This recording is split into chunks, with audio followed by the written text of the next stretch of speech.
Listen carefully, because what I'm about to tell you will pull something ancient out of the dark and place it directly into your hands. The first 8 seconds matter. They always have. In every story, every ritual, every buried truth, the beginning is where the boundary cracks. In this story, your story now, begins with a lie the world was never supposed to hear. When I first stepped onto the Maddox property in 1867, I thought I was just a man signing a deed. A man is buying a quiet Victorian home tucked into 10 acres of whispering trees. A place where a person could breathe, rebuild, and maybe even forget whatever he dragged behind him. But the soil beneath my boots didn't feel like soil. It felt like a memory, compressed, compacted, waiting. Most men ignore that kind of feeling. They laugh it off, drink it off, bury it under distraction. But something in the air that evening refused to be ignored. It clung to my skin, crept into my lungs, and made every breath feel observed. The wind didn't move. The birds didn't flee. The world held its breath as if the act of stepping onto that land was a question, one the earth itself was waiting for me to answer. Some debts can never be paid. Some secrets must remain buried. The inscription on the pocket watch told me that. But I didn't find that watch for another 3 hours. Long before that moment, the house had already chosen me. As I walked toward the porch, each footstep sounded too loud, too sharp, like the ground was announcing me to something unseen. The Maddox estate rose above the tree line, wood darkened by years, windows clouded with dust, architecture frozen in a posture that looked suspiciously like attention. Nobody's, no insects, no rustle of leaves, just silence. The kind that doesn't feel empty, the kind that feels occupied. I told myself it was nerves, the thrill of ownership, the weight of responsibility. But deep down, beneath logic, beneath pride, another truth stirred. I hadn't bought this house. I had been summoned to it. And the moment my hand touched that door, everything the Maddox heirs tried to bury, every sin, every oath, every whisper stitched into the bones of that land, began to wake up. Welcome to the threshold. From here on, nothing about you remains the same. The house doesn't wait. It listens. The door didn't open the way doors are supposed to open. It didn't creak, didn't drag, didn't resist the way old wood usually does. Instead, it yielded softly, silently, almost gratefully, as if it had spent years pressing its weight against the other side, waiting for a hand exactly like mine to release it. The first breath inside the house tasted wrong. Not rotten, not dusty, but warm, as if someone had been standing there just moments before I arrived. As if their breath was still hanging in the air, waiting for mine to mingle with it. I told myself it was imagination. But imagination doesn't explain sound. And I heard something faint, not quite a whisper, not quite movement, more like the soft drag of fabric across a wooden floor.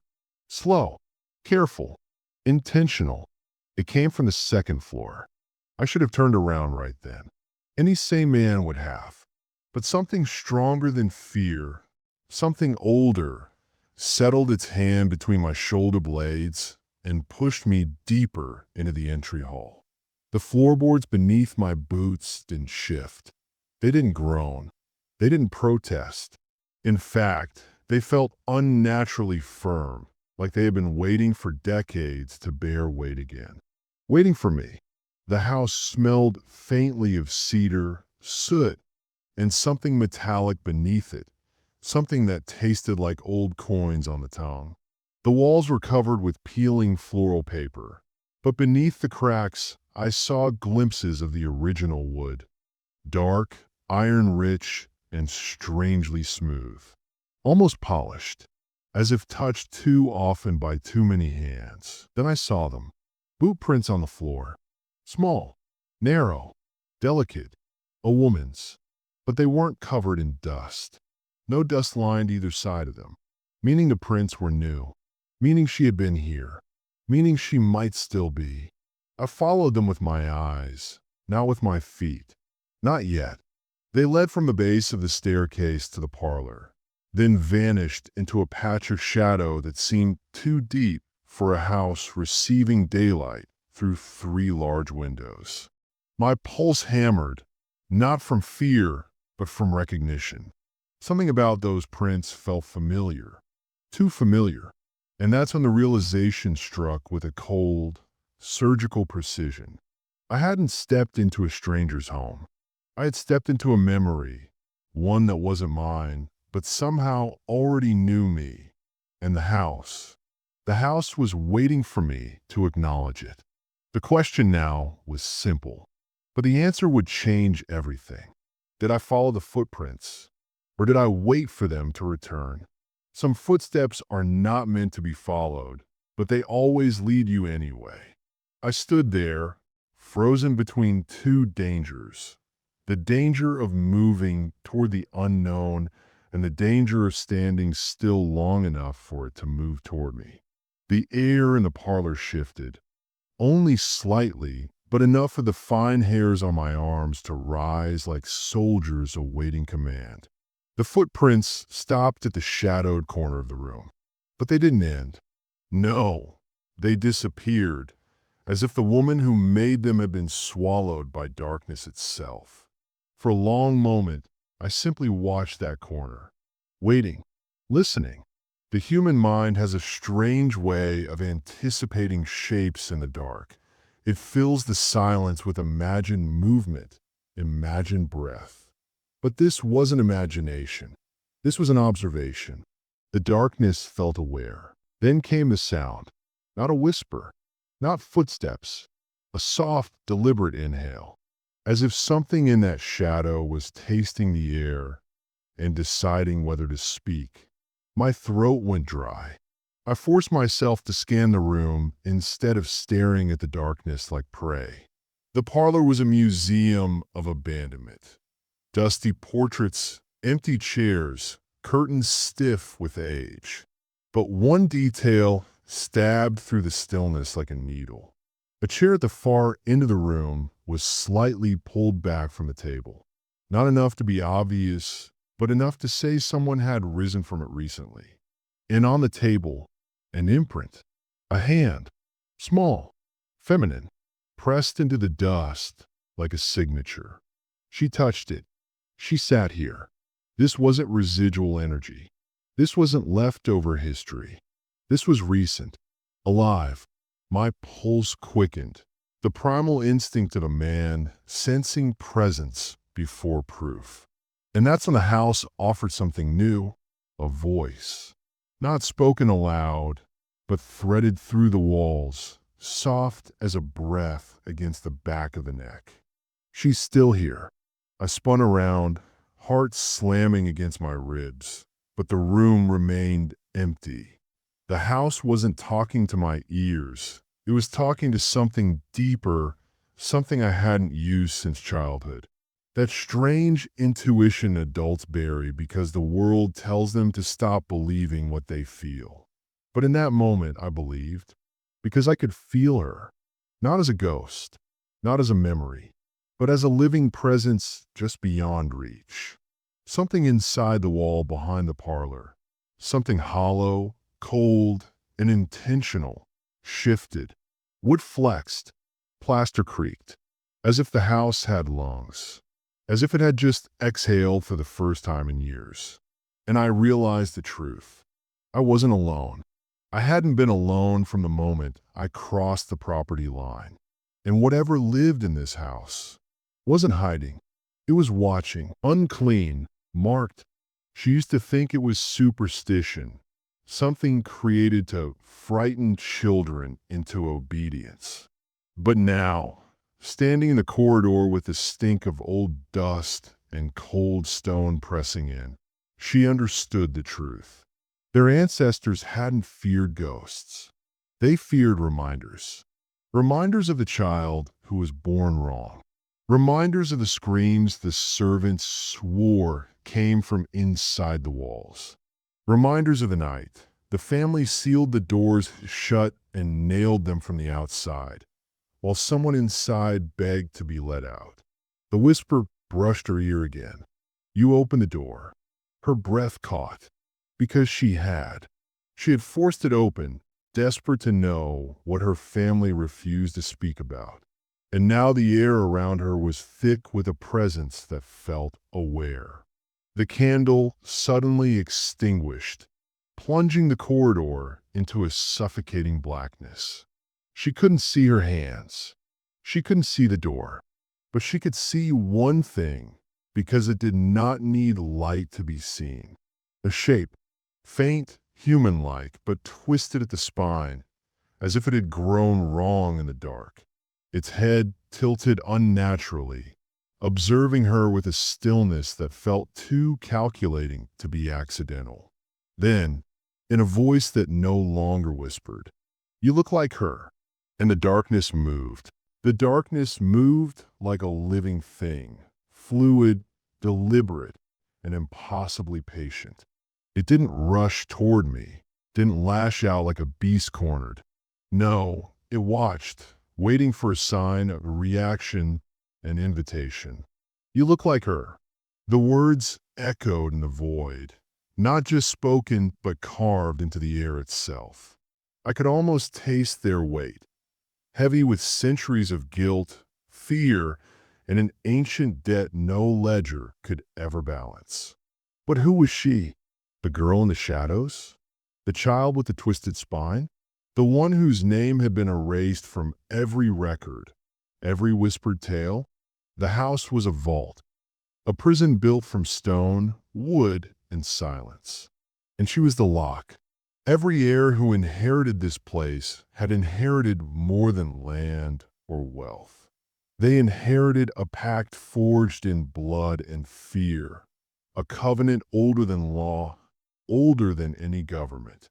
The Maddox family's fortune wasn't just made from business deals and land speculation.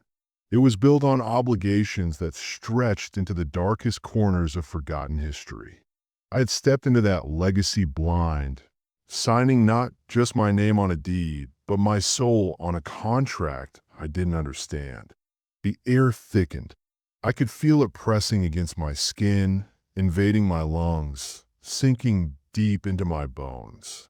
The darkness wasn't just around me, it was inside me, waking something buried beneath the surface of my consciousness. And then I remember the journals. Pages stained with ink and tears, secrets scrawled in trembling hands about the arrangement, the obligation, the boundary. Words that meant nothing until now, but screamed everything in this suffocating moment. 7 crosses, 7 children, 7 debts. The Riley children, the ones who paid the price for the Maddox legacy, whose names were wiped clean from history if they had never existed.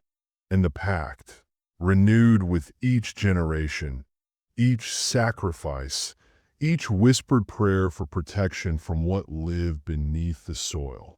It was no ghost story, no superstition. This was a system of control, psychological, spiritual, and very real. And now it had found me, because the boundary was broken, and with it so was I.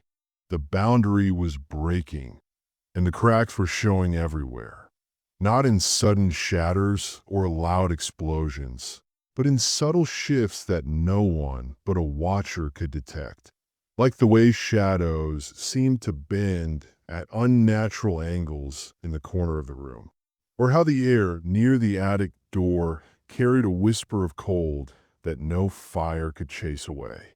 I was no stranger to darkness. I'd walked through the low points of life, stared into the abyss of doubt, and still found reasons to stand. But this was different. This was a darkness with teeth, a shadow with memory and malice. The Maddox estate wasn't just a house. It was a gatekeeper, a prison for something older than the stones beneath it, older than the trees that leaned too close, listening. And the pact? It wasn't just words. It was a psychological trap, a system of control older than any government or law, passed down from hand to hand like a poison no one dared refuse. The arrangement demanded seven. 7 innocent lives were offered to an ancient force buried beneath the earth. 7 crosses to mark the boundary. 7 sins to keep the shadows chained. The heirs didn't leave because they hated the house. They fled because they feared what would happen if the debt was not paid. And now, the debt was mine. I had inherited the land. I had inherited the silence. I had inherited the obligation. That night, the house no longer whispered. It spoke. It breathed. It moved. The footsteps I'd heard before returned, 7 deliberate steps, pacing the attic floor above my head. No indemnis. No merci. Each step is a drumbeat of warning. And then, the voice, a low murmur carried on the stale air. The line must hold 7 for 7. It was a phrase from the Maddox Bible, repeated over and over, scrawled in margins like a mantra to keep madness at bay. I want you to pause here. Write down this phrase. Comment on it twice below. The line must hold 7 for 7. The line must hold 7 for 7. Say it aloud if you must, because this phrase is more than words. It is a key, a symbol, a boundary between the known and the forbidden. Repeating it locks something in place, something that wants to break free. If you don't say it, if you don't own it, this descent will swallow you whole. And once the boundary fails, there is no return. Now take a breath, because the next step is darker still. You repeated the phrase. Good. That simple act marks the difference between watching from the outside and stepping inside the truth. Because now you are part of it. You've crossed a line that most don't even know exists. The line between ignorance and knowing. The Maddox estate's secret was never meant for the light of day. It thrived in darkness, nurtured by silence, guarded by fear. And it wasn't just a secret about a family or a house. It was about the very forces that shape power and control in this world. The arrangement forged by the Maddox ancestors was a system, older than governments, older than kings. A shadow pact that balanced the scales between human ambition and something else. Something primordial, something hungry. The 7 crosses you've heard about aren't mere markers. They're boundaries, lines drawn in blood and spirit to keep the ancient force contained. 7 sacrifices, 7 debts, 7 reminders that the price of peace is never paid in coin. And every generation that followed had to renew the contract or risk unleashing what lay beneath. You see, this isn't superstition. It's psychological warfare on a spiritual battlefield. The Maddox heirs were shackled by a heritage they could neither explain nor escape. They knew the truth but dared not speak it aloud. They left the estate not to abandon their legacy, but to avoid the price. And I became the unwitting heir to that price.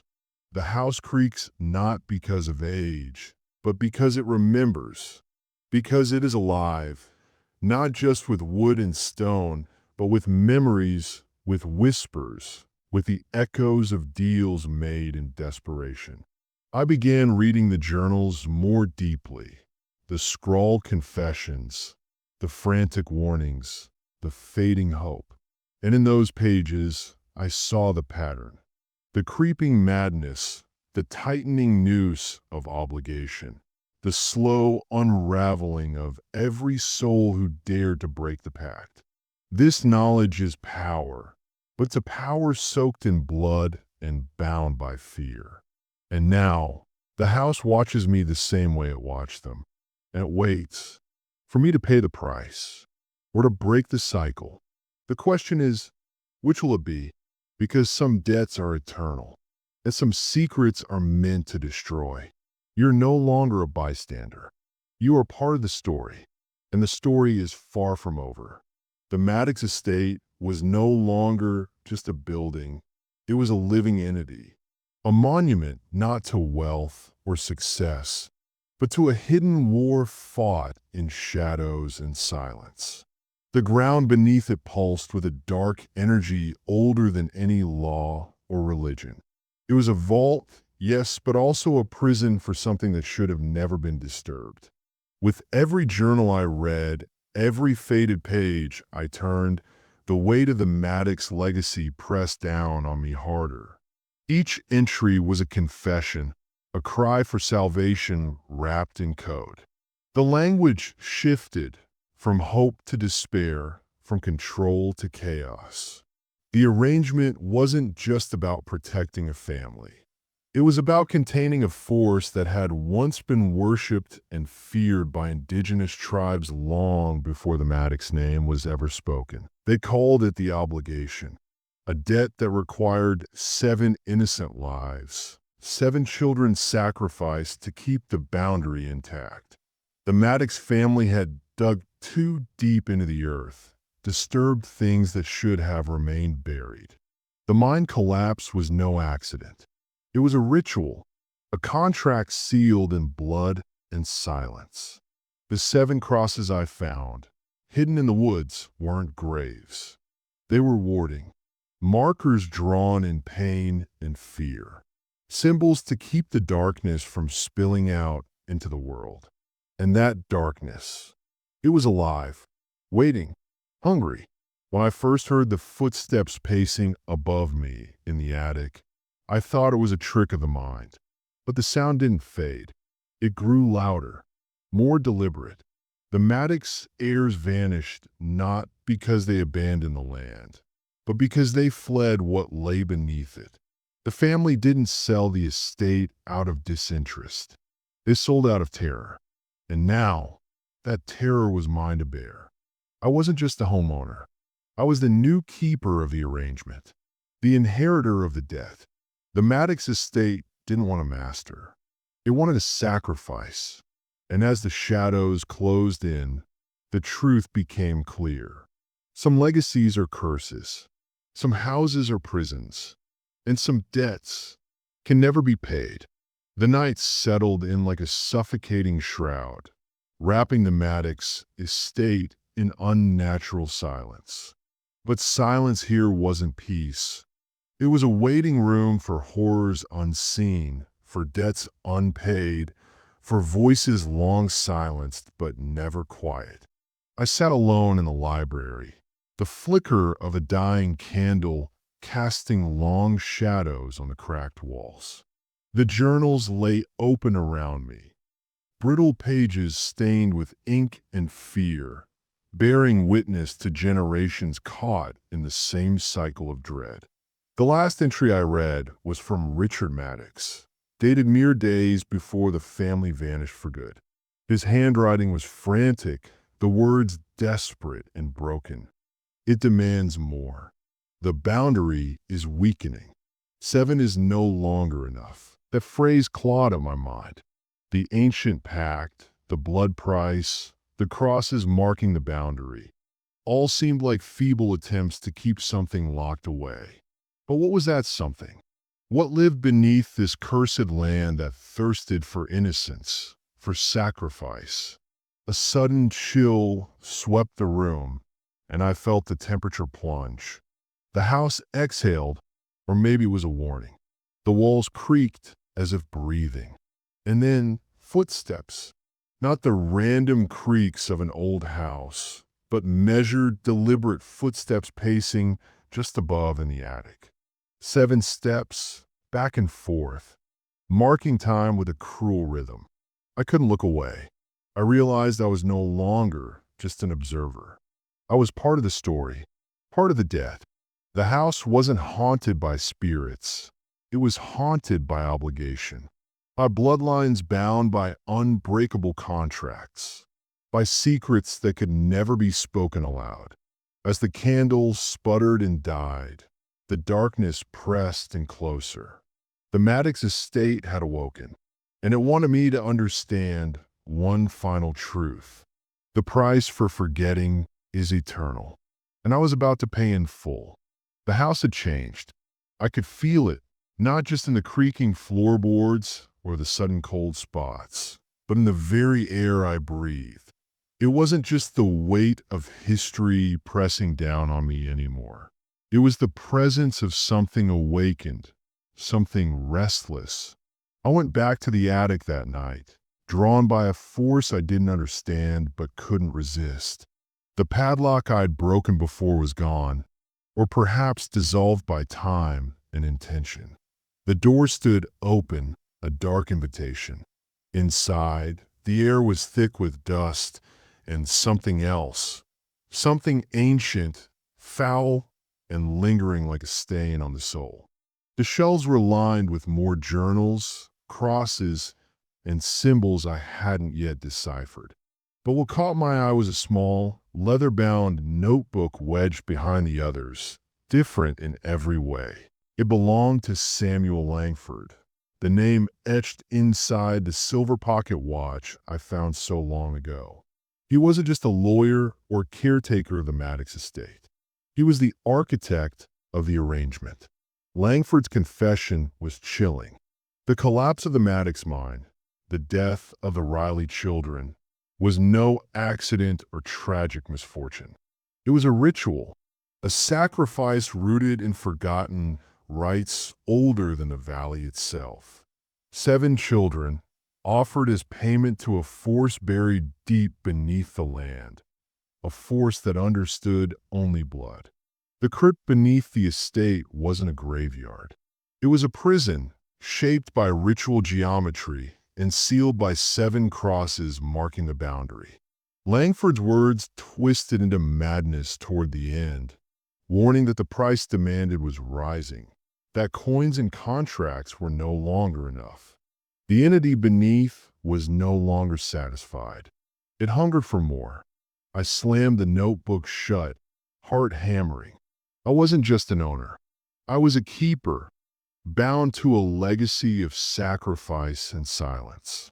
The Maddox heirs hadn't fled out of fear alone. They had escaped a fate they couldn't fight. And now it was my turn. The house, the journals, the crosses, they weren't warnings. They were chains. And the only way out was to break them or become another link. Breaking the chains wasn't simple. It never is when the roots run deep, tangled in blood, fear, and ancient power. The Maddox estate wasn't just a physical prison. It was a psychological fortress designed to bind not only the body but the mind and soul. I began to understand that the arrangement was a system, an invisible architecture of control maintained through fear, silence, and ritual sacrifice. It was passed down from generation to generation, disguised as legacy and inheritance, but in reality, it was a pact with something far older and darker than any law or tradition. The Maddox family tried to contain it. They tried to pay it with 7 innocent lives every generation, but that price was no longer enough. The force beneath the land was evolving, growing. I felt it every time I walked the halls, a pressure in the air, a whisper under the floorboards, the sensation of eyes watching from places that should have been empty. The house wasn't just haunted. It was alive, aware, waiting. That night, I returned to the crypt hidden beneath the estate, a place so well sealed even time seemed to forget it. The iron gate stood firm, but I could hear the faintest pulse, like a heartbeat echoing in the stone. I knew what was beneath. I knew what was waiting.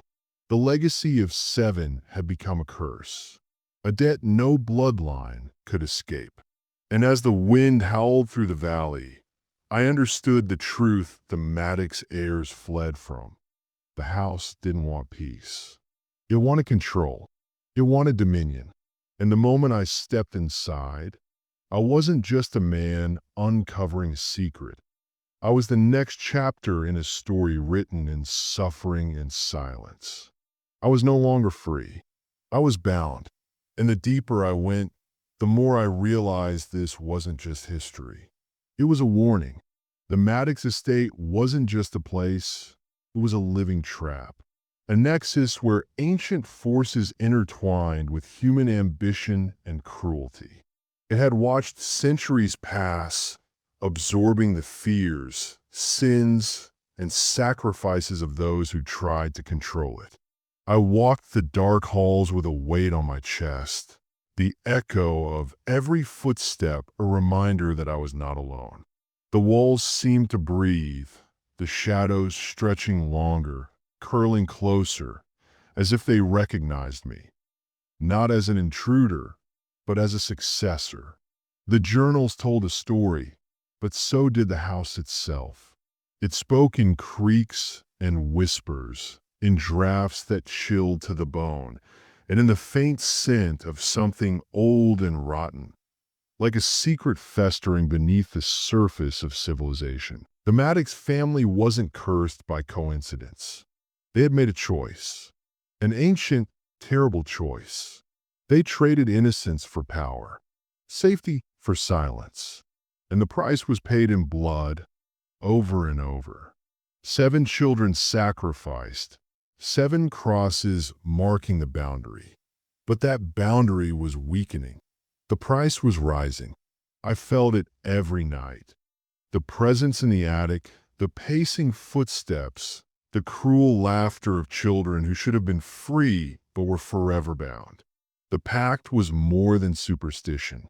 It was a system of control, a psychological and spiritual chain that ensured obedience through terror. And now I was part of it. But there was a question gnawing at me, a truth I had to face. Could the cycle be broken? Could the chains be shattered? Or was I doomed to repeat the same mistakes?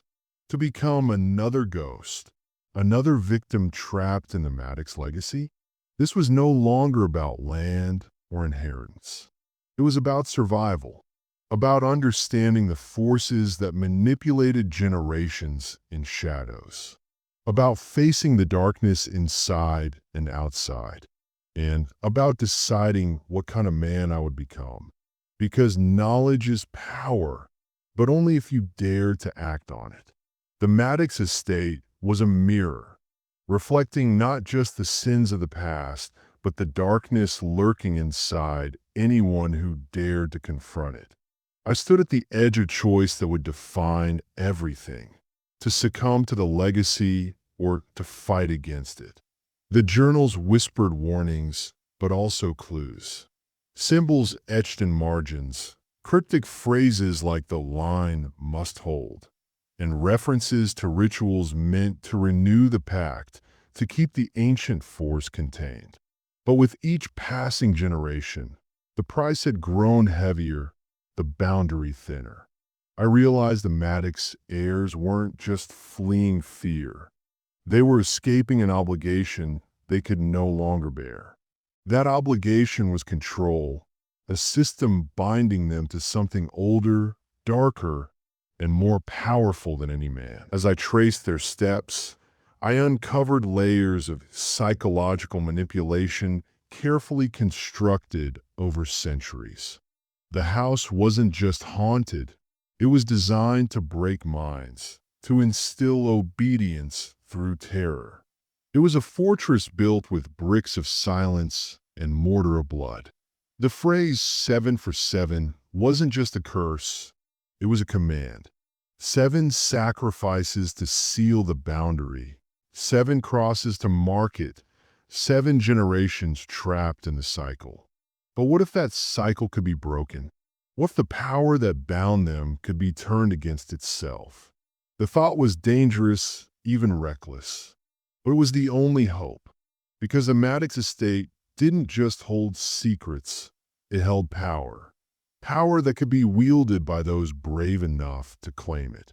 That night, As the house groaned around me and shadows danced on the walls, I made a choice. I would not be another victim. I would not run. I would face the darkness head on. But first, I had to understand it fully. To learn its rules, its weaknesses, and its true nature. Because in this game, ignorance was death. Knowledge was survival. And power was the only way out. Understanding the Maddox estate meant accepting a reality few dared to confront. This wasn't merely a story of ghosts or curses. It was an ancient system of psychological control, bound by blood, fear, and dark ritual. The house itself was a vessel, a containment field built to hold back something far older than the estate's stone walls. As I delved deeper, I realized the arrangement wasn't accidental. The Maddox family had deliberately engineered this pact, trading innocence for protection. 7 children, sacrificed to a force that defied logic and reason. A force once worshipped, then buried beneath layers of denial and silence. The crypt beneath the estate, sealed by the 7 crosses, was the physical and spiritual boundary. It wasn't just a graveyard. It was a fortress, a lock on a door that should never open. But the boundary was weakening. The signs were clear. The erratic footsteps in the attic, the cold breath on my neck, the flickering shadows that whispered in the corners. The house was waking, and it was hungry. I spent nights poring over journals, mapping the family's descent into madness and desperation. Each generation tried to maintain the balance, but the force demanded more. More blood, more sacrifice, more silence. The phrase etched repeatedly in the margins of Edmund Maddox's Bible echoed in my mind. The line must hold 7 for 7 until the soil forgets. A covenant older than law or religion, binding not just the Maddox family, but the entire valley. I understood then that I had crossed a threshold. I was no longer an outsider looking in. I was part of the arrangement, bound by blood, legacy, and the unbreakable chains of the Maddox estate. But there was one question that haunted me deeper than any ghost. Could the line be broken? Could the arrangement be undone? Or was I doomed to become just another link in the chain? Because some secrets don't just lie buried. They fight to be remembered. And some debts are paid in more than coin. The deeper I descended into the Maddox estate's legacy, the more the weight of it pressed on my mind. It wasn't just history. It was a living force pulling me into a cycle older than civilization itself. Each discovery was a thread weaving me tighter into the fabric of something dark, something relentless. I realized then that the estate was a battleground between what humans tried to control and what refused to be controlled. The Maddox family had been both warriors and prisoners, fighting a war they could never win, bound by a pact no one fully understood. The ritual sacrifices, the crosses, the crypt, it was all designed to keep a boundary intact. But boundaries weaken, especially when the world changes and ancient forces shift beneath the surface. I could feel it, the presence moving in the shadows, watching from the corners of my vision. The house wasn't just a container, it was a sentinel, a guardian of a secret so profound it could unravel everything. But here's the truth few will ever admit. The Maddox heirs didn't abandon the estate because they lacked courage. They fled because they knew the truth.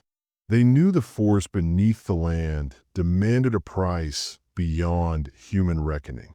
And that price was rising. As I stood in the crypt, feeling the cold iron gate beneath my fingers, I understood that the 7 for 7 covenant wasn't just a rule, it was a warning. The land demanded balance, and balance meant sacrifice. The Maddox family bought time, generations of silence, ND blood. But time was running out, and now I was the keeper, the inheritor of an ancient debt. But I was not ready to accept defeat, because in every dark legacy, there is a way to reclaim power, a way to turn the chains into weapons. And that is the path I would follow, because knowledge without action is surrender. And I refused to surrender to the Maddox estate. The Maddox estate whispered its secrets in shadows, and I was learning to listen. But knowledge alone was not enough. The line between understanding and madness was razor thin, and every step deeper risked losing myself to the same darkness that consumed the Maddox heirs. I began to piece together the ritual's design, how it used fear and silence as weapons, binding minds as surely as blood-bound bodies. This wasn't just a family curse. It was an ancient psychological system crafted to maintain control through generations. The 7-for-7 pact was the cornerstone. 7 children sacrificed to keep the entity beneath contained. 7 crosses marking the boundary, a spiritual firewall against an old evil that understood no law but blood. But what happens when the line weakens? When are the sacrifices no longer sufficient? The house answered with footsteps in the attic, 7 deliberate steps, pacing like a heartbeat counting down. I saw in the cracked walls the bleeding wood grain, the flickering shadows. The Maddox estate wasn't collapsing, it was awakening. The estate demanded renewal, demanded payment, and I was the one it wanted. That night, as the cold seeped into my bones, I lit the candles and opened the Bible found in the attic. The margins were scrawled with desperate notes, prayers, and warnings from a man who had walked this path before. The line must hold 7-for-7 until the soil forgets. A covenant older than time itself.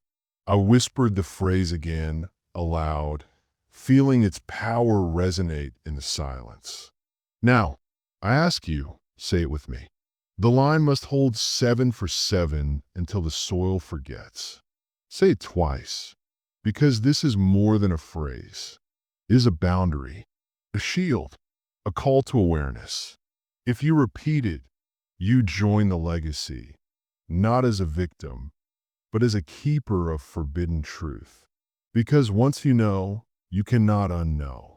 And the path forward is one you must walk with eyes wide open, saying those words aloud.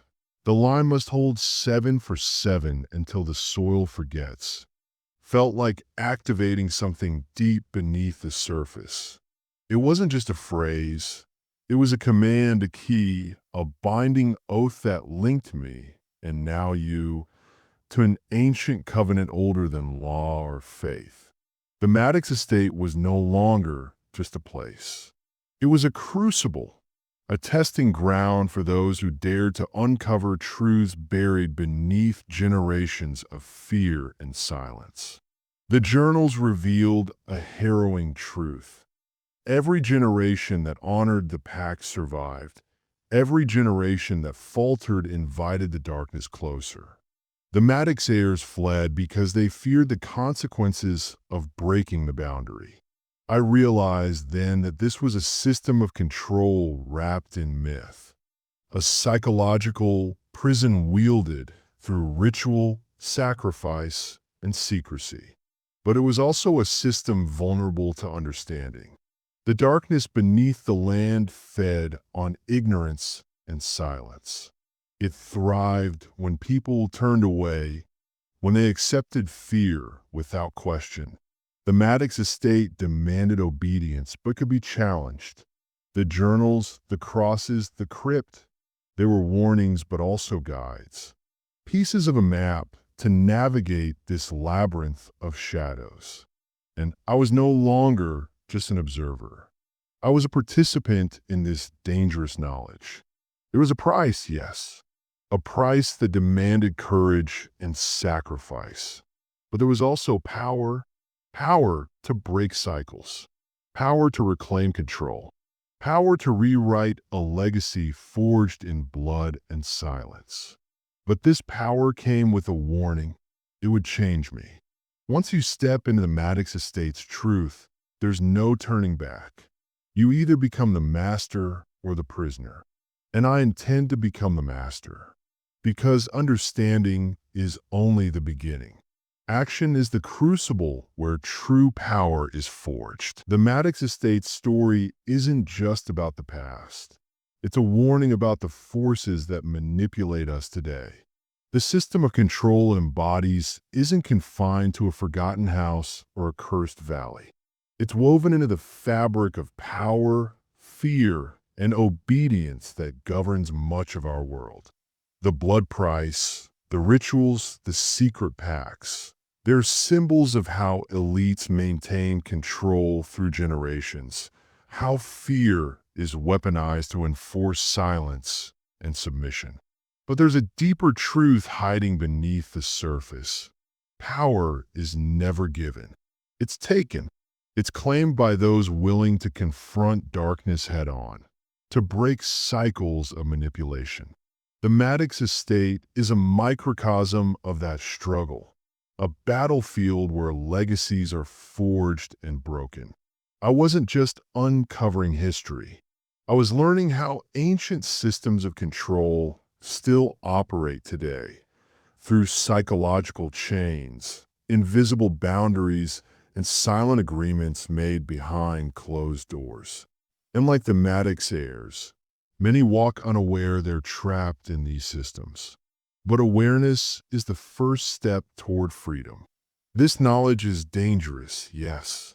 It challenges what you think you know about power, history, and control. It pulls you down a rabbit hole where few dare to look. But it also awakens something primal, the will to master your own destiny, to rewrite the script written for you by fear and silence. Because the Maddox Estate is not just a place or a story. It's a lesson, a challenge, a call to men who refuse to be slaves to hidden forces. Will you rise? Will you claim the power that comes from forbidden knowledge? Or will you remain bound by the chains you don't see? The choice is yours. But once the truth is spoken, it can never be unheard. The Maddox Estate's truth is harsh and uncompromising. The legacy of control, sacrifice, and silence stretches beyond this forgotten land, infiltrating the very systems that govern our lives today. Its dark history is not merely a tale of curses and haunted halls. It's a blueprint for how power is maintained through generations, hidden beneath layers of ritual, fear, and deception. The estate's crypt, the 7 crosses, the sacrifice of innocent lives. All of it symbolized the mechanisms of control still operating in plain sight. The arrangement was a system engineered to ensure obedience, to perpetuate fear, and to silence resistance. I learned that these forces do not rely solely on brute strength, but on the psychological chains forged by secrecy and silence. Control is maintained by binding people's minds, breaking their wills, and enforcing compliance through fear of the unknown. The Maddox heirs were not powerless. They were prisoners, bound by an ancient debt, shackled by a covenant they could neither escape nor fully understand. As I traced their steps, I saw the pattern. The estate was a microcosm of a much larger system, one that manipulates men through invisible contracts, hidden agendas, and whispered threats. And here I was, the latest inheritor. But with this inheritance came a choice: submit to the shadow arrangement or confront it. The weight of that choice pressed on me every night. The house no longer whispered, it commanded. 7 footsteps echoed in the attic. 7 crosses marked the boundary, and 7 voices laughed cruelly in the dark. The boundary was breaking, the price was rising, and the moment of reckoning was close. This was not a story for the faint-hearted. It was a call to men who understand that true power requires sacrifice and awareness. If you have listened this far, you are no longer just a spectator. You are part of this legacy, and you must decide, will you be bound by fear, or will you seize the forbidden knowledge and master the darkness? Because once the Maddox estate has touched your soul, there is no turning back. The Maddox estate was no longer just a property to me. It was a crucible that tested the limits of my sanity, courage, and will. Every creak, every shadow, every whispered secret became a reminder that the legacy I inherited was more than a family curse. It was a mechanism of power, one that demanded control, submission, and sacrifice. As I stood in the attic that night, the temperature dropped sharply and the air thickened with an almost tangible presence.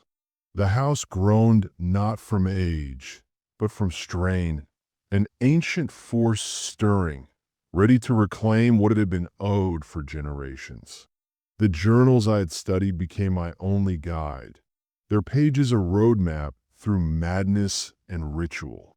The names, dates, and symbols each held a key to the arrangement, to the pact that bound the Maddox heirs and the land itself. But knowledge wasn't enough. I could feel the boundary weakening beneath my feet, the crosses barely holding back a force older than time.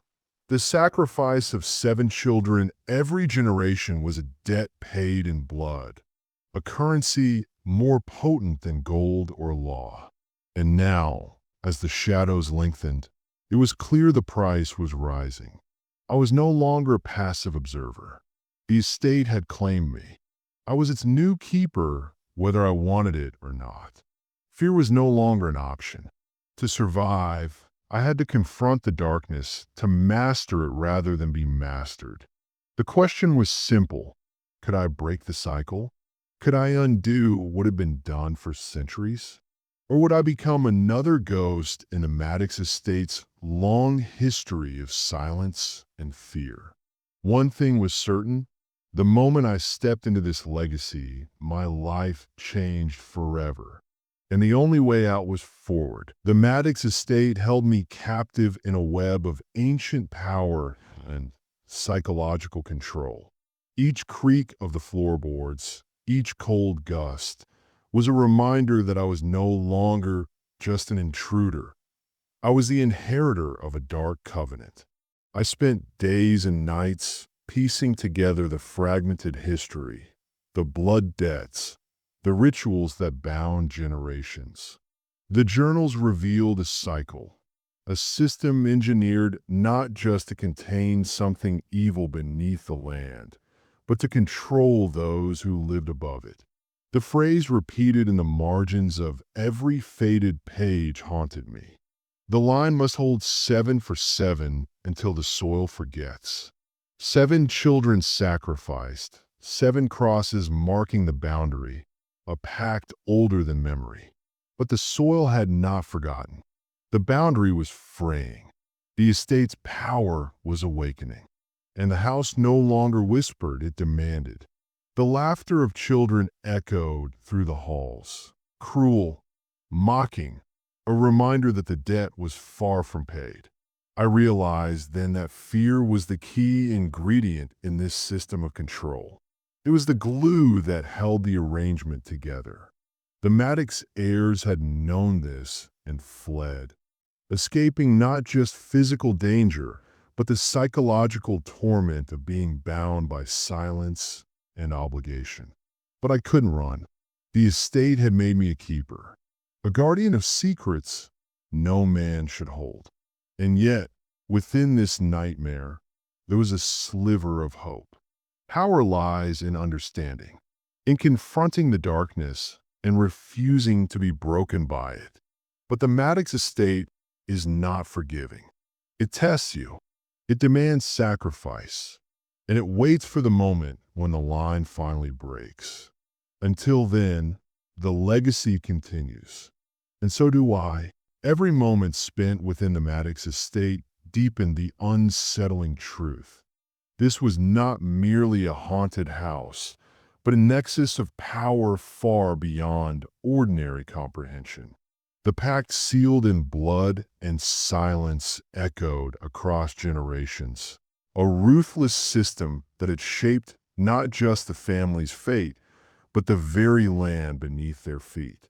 The journals I found told a story of relentless duty, generations of Maddox heirs tasked with renewing the boundary, renewing the sacrifice, all to keep a darkness contained.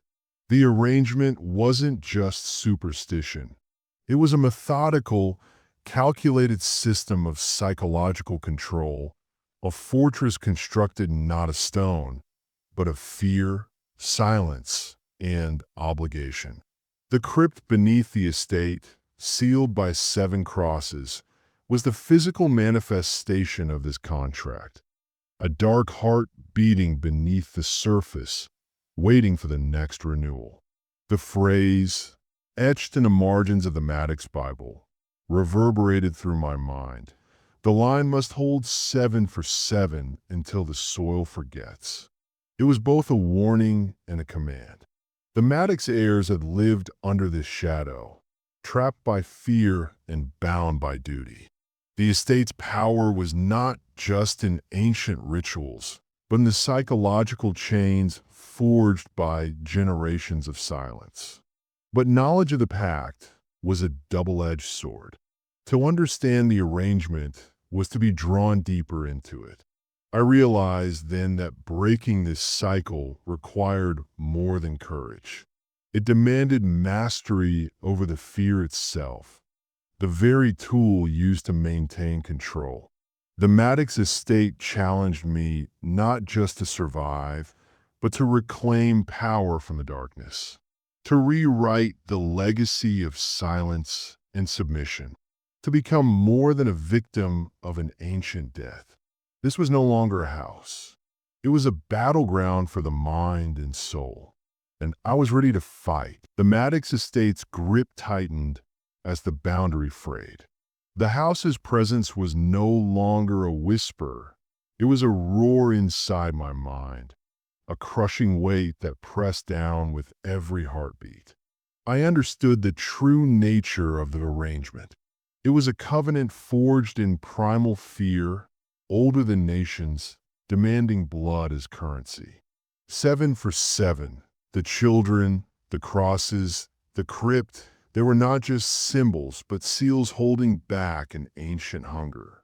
Each generation that kept the pact survived, but at what cost? Madness, isolation, and the slow erosion of their souls. I felt the line weakening beneath me. The air grew thick with something malevolent, a presence that moved with purpose and intelligence. The house pulsed with life. The laughter of 7 children echoed through empty halls, mocking, cruel, a chilling reminder of the debt unpaid. And then came the realization I feared most. This was not just a boundary around the estate. It was a boundary around me. I was the new keeper of this legacy, the last in a chain of men shackled by ancient pacts. But I refused to be a prisoner. I would face the darkness on my terms, because the Maddox estate was more than a house. It was a crucible designed to break men and remake them, and I was ready to be remade. The nights grew colder, heavier, each one a test of my resolve. The estate's power pulsed through the walls, its presence pressing against the fragile boundary like a tide determined to flood in. I found myself haunted not just by shadows, but by memories that were not mine. Visions of the Maddox heirs before me, caught in the same cycle of sacrifice and silence. Their desperation bled through time, a warning etched in every journal, every faded page. The children's laughter was a constant reminder of the debt owed. 7 lives, taken not out of cruelty, but necessity. An ancient currency exchanged to hold back an ancient evil. But the price was rising. The boundary was failing. The estate demanded renewal, demanded blood, demanded acknowledgement. And I was running out of time. I began preparing not to flee, but to confront, to master the legacy rather than be consumed by it. I studied every journal, every symbol, every phrase left by those before me. I learned the rituals, the signs, the words of power. The estate was a prison built on fear, but fear could be turned against it. The boundary could be reforged. The line could hold once more, but only if I was willing to pay the ultimate price. Because the Maddox estate does not forgive weakness. It does not accept half measures. It demands everything. The final night arrived like a storm breaking through a brittle sky. The Maddox estate pulsed with a fury I had never known. Walls trembling, shadows twisting, the laughter of 7 children growing into a deafening chorus. The boundary was failing, and so was I. But I was no longer the man who had first stepped onto that cursed land. I was the keeper now, the bearer of secrets, the inheritor of an ancient debt. And with that inheritance came a power few could comprehend. I stood before the crypt, the 7 crosses glowing faintly in the moonlight. The soil beneath whispered promises of freedom and threats of oblivion. The moment had come to decide, submit to the cycle or break it forever. With every ounce of will, I recited the words etched in the Maddox Bible, the phrase that had bound generations. The line must hold 7 for 7 until the soil forgets. But this time, I spoke it as a command, not a prayer. The earth beneath me shuddered. The air thickened with raw energy. I felt the weight of centuries pressing down, but I stood firm. The laughter faded, replaced by a silence so profound it screamed. I had faced the darkness, and I had mastered it. The boundary held, not because of blood spilled, but because of will forged. The Maddox estate, once a prison of fear and silence, was now a monument to resilience. I had rewritten the legacy. But understand this, knowledge is not a gift. It is a responsibility. Once you cross this line, you carry the burden of truth. The Maddox estate story is no longer just history. It is a warning, a challenge, and a call to men who refuse to be controlled by unseen forces. You have been inducted into this legacy. The choice is yours. Will you carry the weight, or will you turn away and remain a prisoner of fear? Remember this. Power belongs to those who dare to look into the abyss and command it to obey. The Maddox estate is waiting, and now so am I.